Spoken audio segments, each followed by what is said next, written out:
Gold to Dust, a short novel by VMS. It is moving between memory and present time, written in a voice that blends poetry and realism. And the prologue, I once believed that everything touched by love turns to gold. Now I know it turns first to dust, then to light. Part 1, The Golden House. Saraswati was born in a house that smelled of sandalwood and pride. Her father, Swami IAS, spoke in clipped sentences that carried the weight of order. Her mother, Nayagi, wore silk as naturally as breath. The bungalow in Mylapore shimmered with the inherited certainties, marble floors, teakuds, and veena that sang every dusk by her mother, Nayagi. The world had already chosen her path: English medium, convent schools, piano lessons, cousins who envied her report cards and her status of life.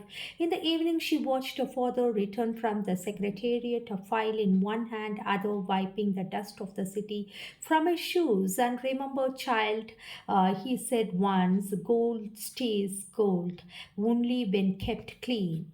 But inside the golden house, rust had begun to spread, envy disguised as affection, rivalry dressed as advice. When Saraswati chose a husband not approved by arithmetic of status, the house shuddered. The marriage of shadows, and she chose Raghav, was thoughtful, bright, and restless, a man who loved her until success began to tilt towards her side of the scale. At first, they shared dreams, later, only a dining table, silence between them lengthened like a corridor. No one dared to walk. She tried to mend the fabric, more patience, less pride. But love once punctured by comparison, leaks quietly. Their son Vinay was a single lamp that kept her from drowning. She lived through him, his laughter, his wonder, his belief, and she could fix everything. When divorce papers arrived, she signed without trembling. Some endings do not scream, they exhale. The empire of learning out of ashes, she built her kingdom not of palaces but of classrooms. She founded the International College for Humanities, where half the students studied free and every corridor smelled of chalk and possibilities. And she believed knowledge should taste of kindness. Journalists called her the queen of empathy. Awards crowded her living room. Letters of gratitude filled her drawers. Yet the brighter the gold, the sharper its reflection. Colleagues whispered, too soft to last. Ambition, wearing the mask of loyalty, waited for its hour. When betrayal came, data stolen, trust fractured, she stood still the way a tree stands when lightning finds it. And then the pandemic arrived, sweeping through her dream, wind through dry leaves.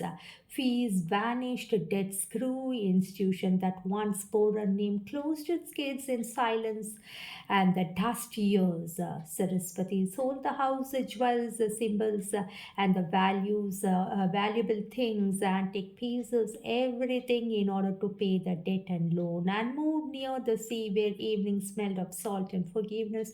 Her classroom began and became a laptop screen, online virtual. She taught unseen faces, a widow from Bihar, fisherman's daughter from Kadalur, a retired soldier learning literature, and a student from Singapore for IELTS or OET, and she charged little, gained less, and yet for the first time slept peacefully. Her online lectures drew strangers who stayed to listen, not to applaud. Among them was Rajiv, a professor who spoke softly and understood silence. Their friendship grew without hunger, two minds learning toward the same light, two minds leaning towards the same light. You have turned ruin into rhythm, he told her.